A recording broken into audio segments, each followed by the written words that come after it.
What would happen if Eren claimed the power of all 9 Titans and became the complete Titan? He was able to get 3 Titan powers, which led many to wonder if he would become the Thanos of Titan powers. If he did, what would be the consequences? Or better yet, how would he even achieve this? In this video, we aim to answer those questions, so let's dive in! This starts around 2,000 years ago. Amir Fritz obtained the power of the Titans and became the first one, which later came to be known as the Founding Titan. 13 years later, she died, and her power was then divided between her 3 daughters who had been forced by their father to consume her remains. Eventually, the powers would split further into the 9 Titans, subsequently inherited by 9 of her descendants. The 9 Titans soon destroyed the ancient nation of Marley and conquered the entire continent to build the Eldian Empire.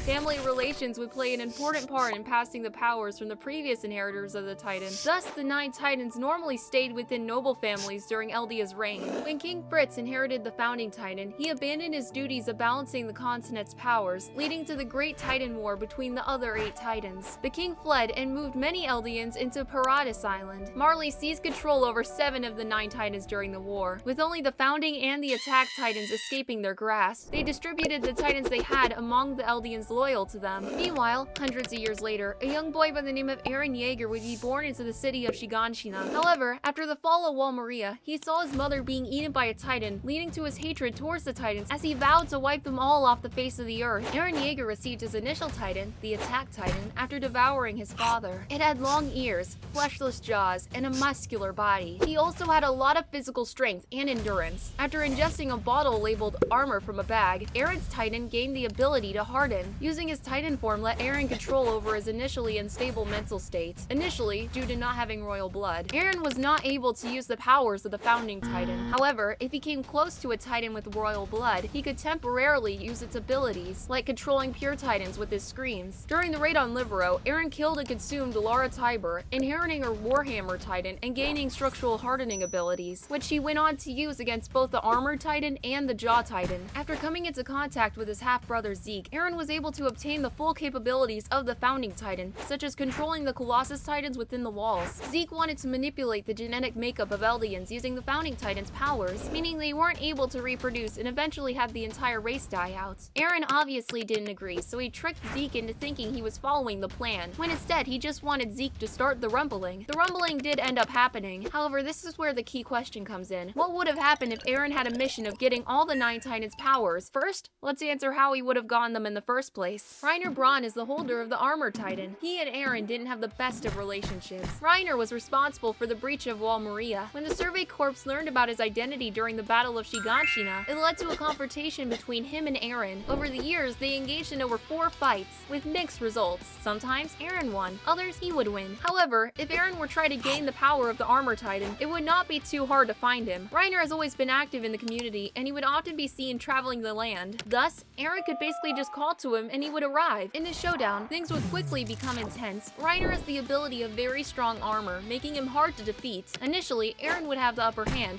slashing and smashing the armored Titan. However, things would quickly shift when Reiner got up and started pushing Eren away to quickly regenerate. Reiner's endurance would give him the upper hand, allowing him to better defend. Although in one of these instances, he would be caught off guard and would be bit in the neck by Eren. This meant Eren won, and after devouring him, he would gain the 4th of 9 powers. The 5th time would be harder. In Season 3, Armin and Eren defended Bertholdt's colossal Titan, and they successfully managed to separate him from his Titan body. After the Battle of Shiganshina, Levi saves Armin's life with the serum, seeing Eren and Mikasa begging for their friend's life. In pure Titan form, Armin then eats Bertholdt and inherits the colossal Titan. One of the key traits of the colossal Titan is his humongous size, but at the cost of agility and speed. This means that it might take Eren a good while to win in a fight. The colossal Titan, with its size, would be able to endure a ton of hits. While at first the fight might seem in the colossal Titan's favor, Eren would pull out an ability that no one expected. His Founding Titan could control the colossal Titan. This means Eren could attack him with little to no retaliation. Thus, Eren would win and devour him, earning him another Titan power, claiming 5 in total so far. Next on the hit list would be the female Titan. Due to its high mobility and the holder's skills, the female Titan was exceptional at hand-to-hand combat. In their first forest arrangement, Annie dominated Eren. After eliminating all her opponents, Eren finally transformed into the attacking Titan and attacked Annie. The two clashed in brutal hand-to-hand combat, but ultimately, Eren was defeated by her special kick and, exhausted from the struggle, was devoured by Annie, who held him captive in her mouth. Their second fight was within the walls of Shiganshina. By learning from her fighting style and adapting it to his own, own. Eren used superior size, strength, and ferocity to bring her down. Therefore, if Eren managed to get a hold of her, it would be even easier now with the 5 Titan powers. When defeated and devoured, she would give Eren the 6th power, closing in on becoming the ultimate Titan. The Beast Titan would follow this, held by Zeke himself, and would realistically be the hardest to get, but not because of what you may think. Since Zeke is convincing Eren to stop the quest for the 9 Titan powers, and was also tricking him into starting the rumbling, there was no way that Eren could realistically betray him, as he didn't know Zeke's true intentions. However, assuming that Eren was to somehow betray his half-brother, then it would be an easy fight. Due to Zeke's skills, the Beast Titan possesses the devastating ability to throw objects with great accuracy and immense destructive capability. However, like his predecessor, the Beast Titan is not good at combat and has been defeated in 1v1 several times. Therefore, with Eren having so many Titans already at his disposal, it would be one of the easiest fights of his life. Next up, the Card Titan would be a total walk in the park for Eren. Since it does not have physical powers, this Titan is not very useful for combat, primarily acting as a supporting member in battle. So if Eren were to fight him, let's just say it would be a pretty easy fight, especially with 8 Titans at his disposal. The Jaw Titan would be the last one. He would be a very difficult and grueling opponent if Eren didn't have literally every other Titan power. Falco Grice, the one behind the Titan, might as well give up because Eren nearly killed him one time. So now with every other power, he would be almost invincible. As he ate the final Titan, Eren would complete the mission of being the complete Titan. Now if we go back a couple thousands of years, we'll remember that Ymir Fritz obtained the power of the Titans and became the first ever. At this point, she had all 9 Titans at her disposal. However, she still died 13 years later. Her soul was split into 9 successors, so if each of the fragments of her soul come together again, then we may see a power struggle between Ymir and Eren. Not only that, the 145th Fritz King would also have some influence and somewhat control those who inherit the power of the founding Titan, so a similar power battle could happen. Also, Ymir's curse is a huge part of being a Titan. This spell causes all Titan shifters to have a short life, which was the case in the normal storyline. However, since the 9 Titan powers were together with Eren, if he were able to defeat Ymir, he would be able to bypass the rule, as Ymir still has some influence on the Titan which causes the curse. This would practically make him completely invincible from anything. After having all 9 Titan powers, he would have become the next level of unparalleled strength. The combination of all Titans would make him a god. With the founding Titan's ability to control and manipulate memories, the colossal Titan's immense size and destructive power, the armor Titan's unbreakable armor, the jaw Titan's agility, Eren would have complete control over any situation. While this may seem good at first, this could cause huge problems in the long run. For example, the devastations that could ensue will be horrible, as his huge power can lead to the destructions of entire cities and regions if he has any enemies. Also, the manipulation of the Eldian memories through the founding Titan's power might cause problems among the people. However, the most important thing that would come out of this is the freedom that he and his fellow Eldians can obtain. Since a long time ago, his people were mistreated for the crimes of their ancestors. This always infuriated him, as he felt it was unjust and vowed to do everything in his power to end this once and for all. In a world where he has 9 Titan powers, it wouldn't be very hard to gain control. Like said previously, he would be the most powerful being by far. One of the benefits is he's now in control of the paths, a gateway to all of the Eldian people. As the founding Titan and with the support of the Jaegerists, it would be no shock if he became the leader of Paradis Island. With his influence, he could reunite the people to work together and finally remove old wounds. Also, if Eren were feared and praised as a godlike figure, the fear could ensure compliance and loyalty among them. Also, as proven when he obtained the initial 3 Titan powers, it is most likely that Eren would still have his initial attack Titan form. Being able to switch between them wouldn't change much of his appearance. Even though he completed his mission, it wouldn't be a shock that he would later realize that all 9 Titan powers would bring him a profound sense of emptiness. Having such huge strength could take away the purpose that caused his quest, as he was now in complete control. He would initially be very happy that he had not only achieved freedom for himself, but also his people. But then, he would discover that this quote-unquote freedom was artificial. It wouldn't bring him true happiness. He would be very depressed, as he was in a constant mental battle of happiness, yet sadness. On the topic of his goal for freedom, this would also prevent the rumbling from happening. Zeke would have been dead, so there was no one to trick him into causing the rumbling. But if the rumbling had happened and was done successfully, you could watch this video in which I explain what would have hypothetically happened if Eren did complete the rumbling, and trust me, it is very big. Nevertheless, the lack of rumbling would definitely spare a lot of lives, which was a good thing. Over time, the lack of purpose felt by Eren would be too much for him. In this scenario, he would ask Mikasa or another trusted friend to kill him. As he swore as a young boy, he wanted to remove the Titans off the face of the planet. If he was killed and buried underground, and his body was deceased, the 9 Titan powers would be gone forever, meaning no more Titans would ever cross the world again. This would most likely be the end. Freedom was achieved, there was nothing more for Eren to do. In a world where you are God, there is sometimes no point in living. This is what Eren would experience, and with a life goal of removing the Titans from existence, this was his chance to get rid of them, once and for all.